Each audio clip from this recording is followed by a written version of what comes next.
Doctor Mohammad Yunus ঈদুল ফিতরের নামাজ আদায় করেছে।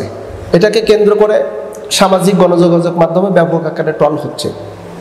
কেউ বলছে ডক্টর মোহাম্মদ ইউনূস এই জীবনের প্রথম নামাজ আদায় করেছে, আবার কেউ বলতেছে যে বাংলাদেশের জনগণকে ধোঁকা দিয়ে বোকা বানানোর একটা নতুন একটা কৌশল, যার কারণে সে ঈদুল ফিতরের নামাজ আদায় করেছে। কিন্তু আমরা ঈদগাহের যেই দৃশ্য, যেই ভিডিওটি দেখলাম, দেখে তো আমরা অবাক হয়ে গেছি। ডক্টর মোহাম্মদ ইউনূস যখন ঈদগাহে প্রবেশ করতেছে, তখন তার সঙ্গে মুসাফা করার জন্য হাজার হাজার জনতা, উৎসুক ভিড়, তারা আবেগপ্রবণ হয়ে ডক্টর মোহাম্মদ ইউনূসকে মোস্ট ওয়েলকাম, সুস্বাগতম জানাচ্ছেন। এক পর্যায়ে আমরা দেখতে পেলাম ডক্টর মোহাম্মদ ইউনূস তিনি নামাজ পড়লেন, নামাজ আদায় করলেন। তিনি যদিও বয়সের ভারে অনেকটা জয়ীফ হয়েছেন, অনেকটা দুর্বল হয়েছেন, যার কারণে তিনি বসে নামাজ পড়লেন। অন্যান্য জন যারা ছিল, অনেক উপদেষ্টাকে দেখলাম, তারাও বসে নামাজ আদায় করেছেন। হ্যাঁ, নামাজ সেটা যদি অত্যন্ত দুর্বল ব্যক্তি হয়, তাহলে তার জন্য অবশ্যই বসে পড়া জায়েজ আছে। ডক্টর মোহাম্মদ ইউনূস ঈদগাহে নামাজ পড়লেন।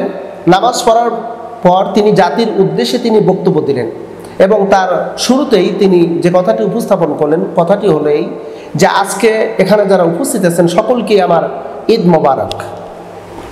শুধু এখানে যারা উপস্থিত আছে তারা নয়, গোটা বিশ্বের মুসলমানদেরকে তিনি ঈদ মোবারক জানালেন। যারা বাংলাদেশি প্রবাসী, যারা বিভিন্ন দেশের প্রবাসী জীবন যাপন করতেছেন, তাদেরকেও তিনি ঈদ মোবারক জানালেন।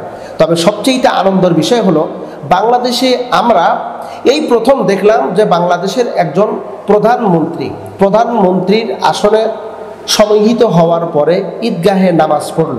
এটা আমরা প্রথম দেখলাম।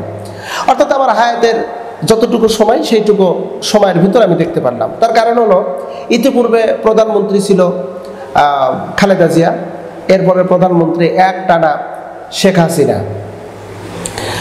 এরপরে আমরা অন্তর্বর্তী সরকারকে পুরুষ প্রধানমন্ত্রী, পুরুষ শাসক বাংলাদেশে আসলো, তিনি ঈদগাহে নামাজ পড়ল। এমনকি তিনি সিয়াম সাধনাও করেছেন। শুধু তিনি একা সিয়াম সাধনা করেন নাই, বরং আমরা এটাও লক্ষ্য করে দেখেছি জাতিসংঘের মহাসচিবকে বাংলাদেশে আনছে। এই সর্বপ্রথম বাংলাদেশের জাতিসংঘের মহাসচিব আগমন করেছেন। সেটা ফলাফল কার মাধ্যম দিয়ে হয়েছে? এই ফলাফলটা আসছে ডক্টর মোহাম্মদ ইউনূসের মাধ্যম দিয়ে। তবে ডক্টর ইউনূস আমরা তাকে মূল্যায়ন করিনি। আমরা অনেকেই জানি যে ডক্টর মোহাম্মদ ইউনূস শুধু আমেরিকায় তার একটা প্রাধান্যতা আছে, আমেরিকায় সে লিড দেয়। কিন্তু না, আমরা গত 3 দিন আগের যেই সফরটা আমরা দেখলাম, ডক্টর মোহাম্মদ ইউনূস চীনে যে সফরে গিয়েছিল, চীনেরও সেখানকার উপদেষ্টা মণ্ডলীর সে একজন সদস্য, সেও একজন সদস্য। তাকে একটা বিশ্ববিদ্যালয় থেকে ডক্টরেট ডিগ্রি উপাধি দিয়েছে।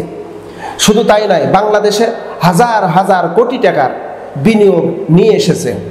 শুধু এটাও নয়, বরং ডক্টর মোহাম্মদ ইউনূস চীন থেকে কয়েকটি জাহাজ কিনেছে, জলজাহাজ কিনেছে, যে জাহাজগুলো গোটা বিশ্বের বিজনেস করবে, গোটা বিশ্বে তারা সফর করবে, বিজনেস করবে, ব্যবসা করবে। ডক্টর মোহাম্মদ ইউনূস বাংলাদেশের সুখ সমৃদ্ধি ফিরে আনার জন্য যেই কাজগুলো হাতে নিয়েছে, এটা একটি নজিরবিহীন দৃষ্টান্ত। আজকে আমরা সেই বিষয়টি লক্ষ্য করে দেখতেছি, যখন ডক্টর মোহাম্মদ ইউনূস আমার দেশের এই ক্রান্তি লগ্নে যখন হাল ধরেছে, ঠিক সেই মুহূর্তে বাংলাদেশের জনগণের ভিতরে স্বস্তির নিঃশ্বাস ফেলতেছে, শুরু হয়ে গেছে আনন্দের ঢল। গোটা বাংলাদেশের মানুষের বিবেকের কাছে যদি প্রশ্ন করা হয়, এই যে রমজান মাস, আমরা রমজান মাস একটা মাস সিয়াম সাধনা করলাম, রমজান মাসের খাদ্যদ্রব্যের দাম একটু চিন্তা ভাবনা করে দেখেন। এই বছরের রমজান আর গত বছরের রমজান, আমরা গত বছর দেখেছি রমজানের প্রত্যেকটি খাদ্যদ্রব্যের দাম ঊর্ধ্বগতি। এই বছরে সবগুলো খাদ্যদ্রব্যের দাম নিম্ন। এরপরে ঈদ মার্কেট, ঈদের কেনাকাটা করা যায়নি, অন্যান্য বছর সিন্ডিকেট করা হয়েছে।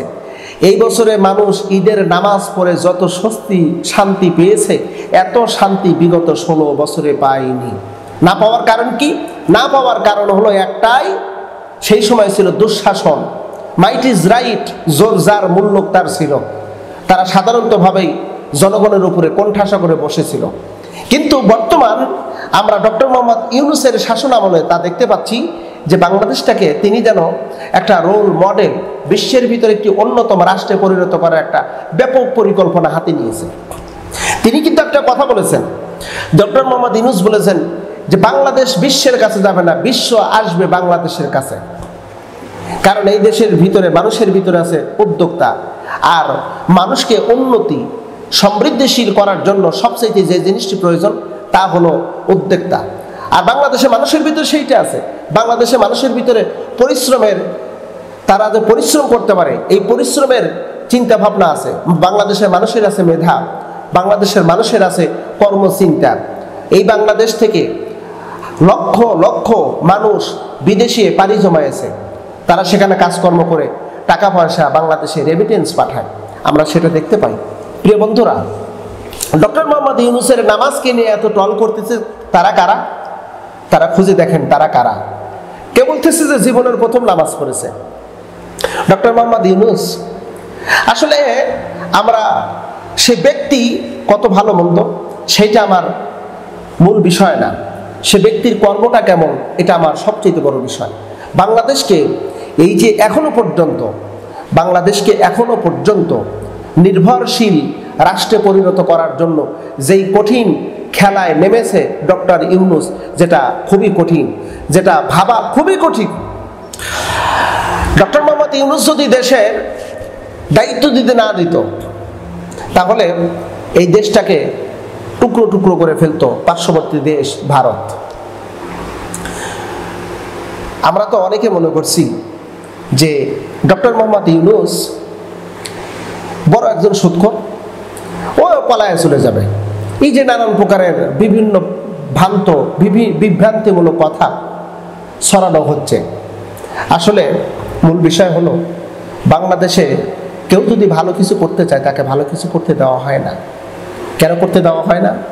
তার কারণ হলো স্বার্থন্যাসী ব্যক্তিরা আছে, সবসময় নিজের স্বার্থটাকে বহাল রাখার জন্য অন্যজনের স্বার্থকে জলাঞ্জলি কোরবানি করতে, ধ্বংস করতে এক বিন্দু দিতে সংকোচ করবে না। এটা হলো স্বার্থন্যাসী ব্যক্তিদের চিন্তা টার্গেট। গোটা বাংলাদেশের জরিপে যা এসেছে, বাংলাদেশ এখন অনেকটা শান্তিময় দেশে পরিণত হয়ে গেছে। না চলতেছে এখানে ব্যাপক আকারে কোনো ছিনতাই রাহাজানি। হ্যাঁ, আমরা লক্ষ্য করে দেখতেছি বেশ কিছু জায়গায় ক্রাইম করানো হচ্ছে, বেশ কিছু জায়গায় দুর্নীতি করানো হচ্ছে, বেশ কিছু জায়গায় সংঘর্ষ করানো হচ্ছে, করতেছে না অটোমেটিকভাবে, না এটা ম্যানুয়ালিভাবে, ম্যানুয়ালিভাবে করানো হচ্ছে। তবে আমরা একথা বিশ্বাস করি, ডক্টর মোহাম্মদ ইউনূস যতদিন এই দেশের হাল ধরে থাকবে ততদিন ভারত এই দেশের দিকে চোখ রাগায় কথা বলার দুঃসাহস পাবে না। এই দেশের দিকে তাকায়া রক্ত চক্ষু করে তাকাতে পারবে না। কারণ ডক্টর মোহাম্মদ ইউনূসকে ভারত ভয় করে। ভারত সরকার জানে ডক্টর ইউনূস শুধু বাংলাদেশের একজন নাগরিক নয়, সে বিশ্ব লিডার, সে বিশ্ব নেতা। গোটা বিশ্বের পরিচালনা করার ক্ষমতা তার আছে।